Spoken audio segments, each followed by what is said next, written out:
السلام علیکم ورحمۃ اللہ وبرکاتہ۔ روزے کی حالت میں سر میں تیل لگانا کیسا ہے؟ جی ہاں، بالکل جائز ہے، لگا سکتے ہیں۔ روزے کی حالت میں سر میں تیل لگانا، سرما لگانا بالکل جائز ہے، آپ اس کا استعمال کر سکتے ہیں۔ دوسرا مسئلہ ہے روزے کی حالت میں انجیکشن لگانا کیسا ہے؟ کیا اس سے روزہ ٹوٹ جائے گا؟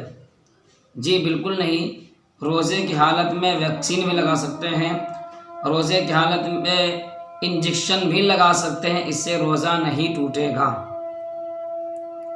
تیسرا مسئلہ ہے روزے کی حالت میں اگر سوتے میں احتلام ہو جائے دوپہر کے وقت میں تو غسل کس طریقے سے کریں گے؟ تو اس کا جواب یہ ہے، اگر احتلام ہو جائے تو غسل اس طریقے سے کریں گے کہ ناک میں نرم ہڈی تک پانی نہیں پہنچائیں گے، بلکہ ہلکا سا ناک میں پانی داخل کریں گے اور کلی کریں گے، اس کے بعد پورے بدن پر پانی بہا دیں گے تو آپ کا غسل ہو جائے گا۔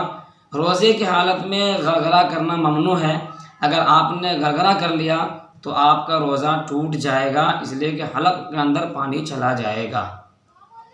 جی چوتھا مسئلہ یہ ہے کہ روزے کی حالت میں بال کٹانا، یہ بہت مشہور ہے کہ روزے کی حالت میں بال کٹانے سے، ناخن کاٹنے سے روزہ ٹوٹ جاتا ہے۔ بالکل غلط بات ہے، روزے کی حالت میں بال بھی کٹا سکتے ہیں، ناخن بھی کاٹ سکتے ہیں، اور بھی جو بھی چیز کٹانے کا وہ بھی کٹا سکتے ہیں، بالکل کٹا سکتے ہیں، اس سے روزہ پر کوئی فرق نہیں آئے گا، روزہ نہیں ٹوٹے گا اور روزہ مکروہ بھی نہیں ہوگا۔